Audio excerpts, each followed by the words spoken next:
آج انشاءاللہ تعالی ہم سورۃ التوبہ کی آیت نمبر 36 پڑھتے ہیں اور اس آیت کو سمجھنے کی کوشش کرتے ہیں۔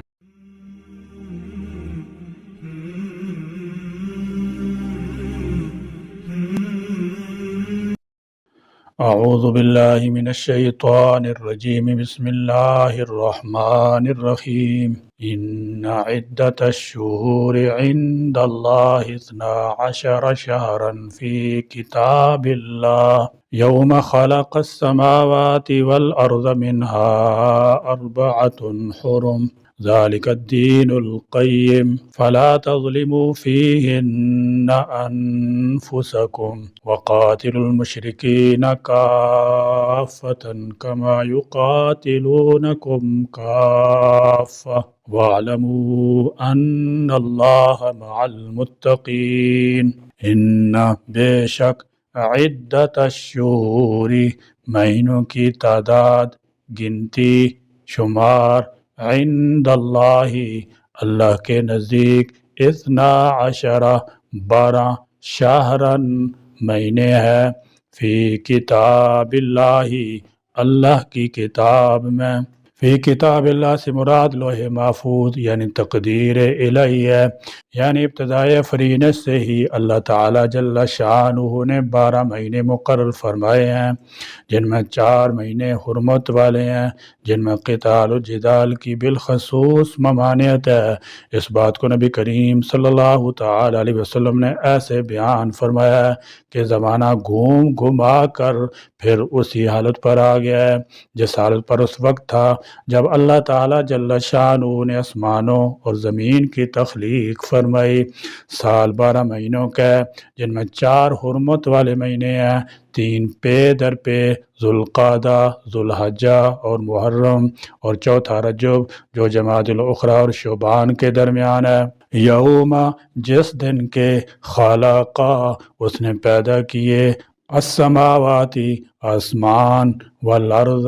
اور زمین کو، منہا ان میں سے، 4 مہینے، حرم حرمت والے ہیں۔ جس طرح اہل کتاب اپنے اغراض اور دینی مفاد کی خاطر احکام الہی میں ہیرا پھیری کر لیتے تھے، اس طرح عرب کے مشرکین بھی کر لیا کرتے تھے، اور اسی مناسبت سے یہاں ان کا ذکر آ رہا ہے۔ مشرکین عرب کے نزدیک 4 ماہ حرمت والے تھے، ذی قعدہ، ذی الحجہ اور محرم حج کے لیے، اور رجب عمرہ کے لیے۔ ان مہینوں میں لوٹ مار اور جدال قتال حرام تھا، اور اس دوران لوگ آزادی کے ساتھ سفر اور تجارت وغیرہ کر سکتے تھے، اگرچہ لوٹ مار اور لڑائی جھگڑا ہر وقت ہی ایک گناہ کا کام تھا،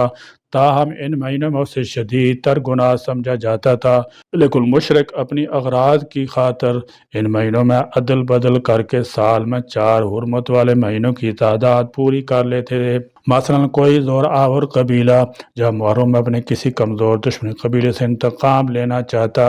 یا جنگ چھیڑنا چاہتا تو وہ یہ اعلان کر دیتا کہ اس سال محرم کی بجائے صفر حرمت والا مہینہ قرار دیا جاتا ہے، چنانچہ اس طرح وہ اپنی من مانی اغراض پوری کر لیتا، اور اگلے سال پھر اعلان کر دیتا کہ اس سال محرم کا مہینہ ہی حرمت والا مہینہ شمار ہوگا، اور اس غرض کے لیے رد و بدل عموماً محرم اور صفر کے متعلق ہی ہوا کرتا تھا، اور ایسا اعلان کرنے والا شخص بنو کنانہ کا ایک سردار تلمس تھا۔ اس طرح یہ لوگ مہینوں کی حلت حرمت کے خود بخود ہی مختار بن بیٹھے تھے۔ ذالک یہی ہے، الدین دین، القیم درست سیدھا، فلا چنانچہ نہ، تظلموا تم ظلم کرو، فیہن ان میں، انفسکم اپنی جانوں پر، وقاتلوا اور تم لڑو، المشرکین مشرکوں سے، کافتن اکٹھے، کما جیسے، یقاتلونکم وہ تم سے لڑتے ہیں، کافتن اکٹھے ہو کر، وَاعْلَمُوا اور جان لو، ان اللہ کہ بے شک اللہ، مع المتقین تقوی والوں کے ساتھ ہے۔ فرمایا ان عدت الشہور عند اللہ 12 شہرا، سورۃ توبہ مشرکین سے برات اور ان سے جہاد کے درمیان، قاتل الذین لا یؤمنون باللہ آیت 29 سے لے کر فذوقوا ما کنتم تکنزون۔ آیت 35 تک 7 آیات میں اہل کتاب سے قتال اور ان کی تینوں سربر آوردہ طبقات اخبار، رہبان اور مالدار لوگوں کے بگاڑ کا ذکر اور مذمت کرنے کے بعد آگے ان 2 آیات میں مشرکین کی کچھ مزید خرابیوں کا ذکر فرمایا۔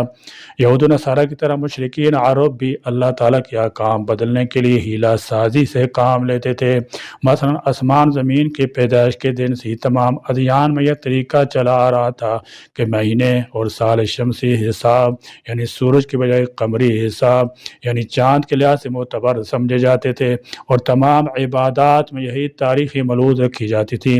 رسول اللہ صلی اللہ تعالی علیہ وسلم نے بھی یہی طریقہ قائم رکھا، کیونکہ چاند کی حالت کا روزانہ بدلنا تاریخ کے تعین میں اتنا واضح اور آسان ہے کہ آبادیوں کے علاوہ جنگلوں، پہاڑوں، صحراؤں اور سمندروں میں رہنے والے لوگ کسی کیلنڈر کی محتاجی کے بغیر مہینوں اور سالوں کا حساب آسانی سے معلوم کر سکتے ہیں۔ چنانچہ فرمایا والذی جعل الشمس ضیاء والقمر نورا وقدرہ منازل لتعلموا عدد السنین والحساب۔ وہی ہے جس نے سورج کو تیز روشنی اور چاند کو نور بنایا اور اس کی منزلیں مقرر کی تاکہ تم سالوں کی گنتی اور حساب معلوم کرو۔ اللہ تعالیٰ جل شانہ نے تمام شرعی کام قمری حساب کے مطابق رکھے، جس میں دوسری بے شمار حکمتوں کے ساتھ یہ حکمت بھی ہے کہ یہ عبادات ہر سال ایک ہی موسم میں نہ آئیں بلکہ بدل بدل کر آتی رہیں، ورنہ کسی علاقے میں روزے ہمیشہ گرمی میں آتے، کہیں ہمیشہ سردی میں۔ قمری حساب کی وجہ سے آج بھی مختلف موسمات ہے تاکہ مسلمان سختی اور نرمی دونوں حالتوں میں روزہ حج اللہ کے دوسرے احکام ادا کرنے کی عادت ڈال سکیں۔ قمری مہینہ 29 یا 30 دن کا ہوتا ہے، نہ اس سے ایک دن کم نہ زیادہ، اور سال 12 ماہ میں 354 یا 355 دنوں کا ہوتا ہے، جبکہ شمسی سال 365 دن اور ایک دن کے چوتھائی حصے کے برابر ہوتا ہے، اور اس کے 12 ماہ میں سے کوئی 30 کوئی 31 دن کا اور فروری 28 دن کا ہوتا ہے، جو چوتھے سال 29 دن کا شمار کیے جاتا ہے۔ شمسی سال کا ہر مہینہ اور دن اپنے مقررہ موسم میں ہی آتا ہے۔ قمری مہینوں میں سے 4 ماہ کو دین ابراہیمی میں حرمت والے مہینے قرار دیا گیا ہے۔ قمری مہینوں میں سے 4 ماہ تو دین ابراہیمی میں حرمت والے مہینے قرار دیا گیا تھا، جن میں ہر قسم کی لڑائی حرام تھی، حتیٰ کہ اگر کوئی ان دنوں میں اپنے باپ کے قاتل کو بھی دیکھ لیتا تو قتل نہ کرتا، جن میں سے 3 مسلسل تھے، ذوالقعدہ، ذوالحجہ اور محرم، تاکہ حج کے ایام ان سے 1 ماہ پہلے اور 1 ماہ بعد پورے عرب میں لوگ حج کے لیے بے خوف اور پرامن ہو کر حج کر سکیں، اور رجب کا مہینہ الگ رکھا تاکہ لوگ امن کے ساتھ عمرہ کے لیے آنے جانے کا سفر کر سکیں۔ اللہ تعالیٰ جل شانہ نے یہاں مہینوں کی گنتی 12 ماہ ہونے کی صراحت اس لیے فرمائی ہے کہ مشرکین عرب حج کو شمسی سال کی طرح ہر سال ایک ہی دن خوشگوار موسم ادا کرنے کے لیے قمری مہینوں کے سال کو شمسی سال کے برابر کرنے کے لیے کبھی قمری سال میں اضافہ کر کے اسے 13 یا 14 ماہ کا کر لیتے تھے، اور اسے کبھی سا کہتے تھے، یعنی حرمت والے مہینے اپنے اصل مقام سے مخر ہو جاتے تھے اور حلال مہینے کو وہ حرمت والے قرار دے لیتے تھے۔ جس سال رسول اللہ صلی اللہ تعالی علیہ وسلم نے حج کیا، اس سال اتفاق سے حج اپنے اصلی دن یعنی قمری لحاظ سے 10 ذوالحجہ کو ادا ہوا تھا۔ اس کے بعد سے لے کر اللہ تعالیٰ کے حکم کے مطابق حج اور اسلام کی دوسری تمام عبادات قمری تاریخ کے مطابق اصل وقت ہی پر ادا ہو رہی ہیں۔ فرمایا فَلَا تَظْلِمُوا فِيهِنَّ أَنفُسَكُمْ۔ اس کا مطلب یہ نہیں کہ دوسرے مہینوں میں بے شک اپنی جانوں پر ظلم کرتے رہو، بلکہ کچھ مقامات اور اوقات جو زیادہ فضیلت رکھتے ہیں، مثلا مکہ، مدینہ، بیت المقدس، اللہ تعالیٰ کی مساجد، ماہ رمضان، لیلۃ القدر، حرمت والے ماہ وغیرہ، ان میں نیکی کی تاکید زیادہ ہے، جیسا کہ فرمایا حافظوا علی الصلوات والصلاۃ الوسطی، سب نمازوں کی حفاظت کرو اور درمیانی نماز کی۔ اس طرح ان میں ظلم سے باز رہنے کی تاکید بھی زیادہ ہے، حتیٰ کہ حرم مکہ میں ظلم کے ساتھ الحاد، کجروی کے ارادے پر بھی عذاب علیم کی وعید ہے، جبکہ دوسری جگہوں پر ارادے پر یہ مواخذہ نہیں۔ ایک مطلب یہ بھی ہے کہ مہینے کو آگے پیچھے کر کے حلال کو حرام اور حرام کو حلال کر کے اپنے آپ پر ظلم مت کرو۔ فرمایا وقاتلوا المشرکین کافۃ، کافتاً مصدر ہے، اور فاعل اور مفعول دونوں سے حال بن سکتا ہے۔ یہ لفظ اسی طرح آتا ہے، اس کا تثنیہ یا جمع نہیں آتا، نہ اس پر الف لام آتا ہے، اور یہ لازماً مونس ہی آتا ہے، جیسے کہ عامۃ خاصۃ ہے، کافتن کا معنی جمیعاً ہے۔ اس کی دو تفسیریں بیان کی گئی ہیں۔ ایک تو یہ کہ جس طرح مشرکین تم سے سب کے سب اکٹھے ہو کر لڑتے ہیں، تم بھی سب مل کر ان سے اکٹھے ہو کر لڑو۔ دوسرا معنی یہ ہے کہ بے شک یہ 4 مہینے حرمت والے ہیں، مگر مشرکین چونکہ اس کی پرواہ نہیں کرتے تھے، اور عین حرمت والے مہینوں میں بھی وہ تم سے لڑنے سے دریغ نہیں کرتے تھے، جیسے کہ صلح حدیبیہ کے موقع پر ذوالقعدہ وہ لڑنے پر تیار ہو گئے تھے۔ اس سے پہلے انہوں نے حرم کی حرمت کو پامال کرتے ہوئے مسلمانوں کو وہاں سے نکال دیا تھا اور پھر وہاں داخلے سے روک دیا تھا۔ مسلمانوں پر ظلم کرنے میں نہ حرم کا خیال رکھا نہ حرمت والے مہینوں کا، اس لیے تم بھی ان سے تمام مہینوں میں اور ہر حال میں ہر جگہ لڑو، جس طرح وہ تم سے ہر حال میں ہر جگہ اور تمام مہینوں میں لڑتے ہیں۔ شاہ عبد القادر رحمۃ اللہ تعالی علیہ نے اس کا ترجمہ کیا ہے، اور لڑو مشرکوں سے ہر حال میں جیسے وہ لڑتے ہیں تم سے ہر حال میں۔ اللہ تعالیٰ جل شان دوسری جگہ ارشاد فرمائی ہے، الشہر الحرام بالشہر الحرام والحرمات قصاص، حرمت والا مہینہ حرمت والے مہینے کے بدلے ہے، اور سب حرمتیں ایک دوسرے کا بدلہ ہے۔ اس سے معلوم ہوا کہ اگر مشرکین حرمت والے مہینوں کی حرمت اور حرم مکہ کی حرمت کا پوری طرح پاس کریں اور ان میں کوئی جنگی کارروائی نہ کریں، تو مسلمانوں کو بھی اس کا پاس رکھنا چاہیے، ورنہ ہر وقت اور ہر جگہ ان کے خلاف جنگ کی جائے گی۔ فرمایا وَلَا تُقَاتِلُوهُمْ عِندَ الْمَسْجِدِ الْحَرَامِ حَتَّى يُقَاتِلُوكُمْ فِيهِ، اور مسجد حرام کے پاس ان سے نہ لڑو یہاں تک کہ وہ اس میں تم سے لڑیں۔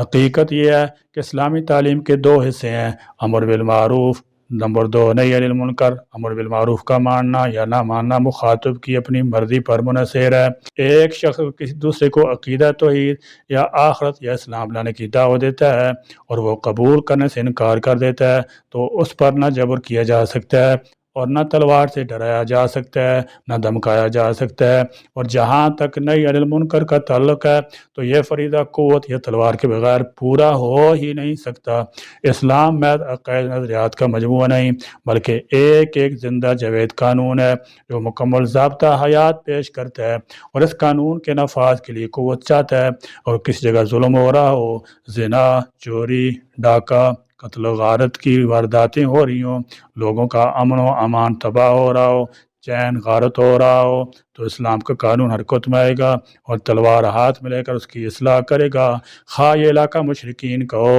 یا اہل کتاب کا، خواہ اس میں مسلمان بھی رہتے ہوں۔ مکی زندگی میں رسول اللہ صلی اللہ تعالی وسلم کے پاس قوت نہیں تھی، لہذا امر بالمعروف اور نہی عن المنکر دونوں طرح کے کام زبانی تبلیغ سے سر انجام دیے جاتے رہے۔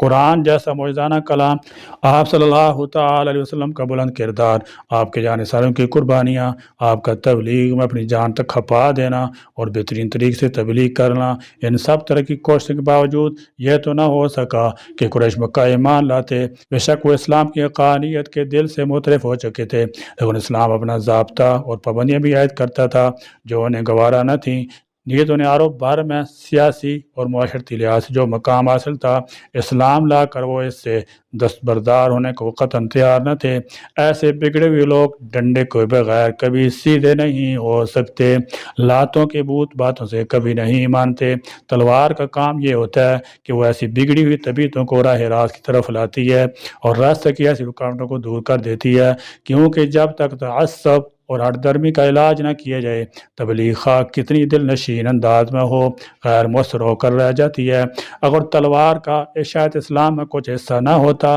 تو رسول اللہ صلی اللہ علیہ وسلم کو مکہ سے ہجرت کرنے کی بھی ضرورت نہ پیش آتی۔ تلوار کا کام صرف یہ ہوتا ہے کہ تبلیغ کے بیج کے لیے زمین کو نرم کر دیتی ہے۔ اسلام کی تلوار نے حق کی دشمن، معاند اور ہر درم کو تو کلا کما کر کے اسلام کے بیج کے لیے زمین کو ہموار اور نرم بنا دیا۔ اسلام کے بیج میں اتنی اہلیت اور قوت ہے کہ اگر اسے فضا سازگار میسر آ جائے تو پھل پھول کر تناور سدا بہار درخت بن سکتا ہے۔ یا اللہ ہمیں بھی امر بالمعروف اور نہی عن المنکر کرنے والا بنا اور کفار کو ذلیل خوار اور خاسر و ناکام فرما۔ یا اللہ قرآن احکام پر عمل پیرا ہونے کی توفیق عطا فرما۔ یا اللہ کریم قرآن کی دن رات تلاوت کی توفیق عطا فرما۔ یا اللہ کریم قرآن پر غور و تدبر کرنے کی توفیق عطا فرما۔ آمین۔ وآخر دعوانا الحمدللہ رب العالمین۔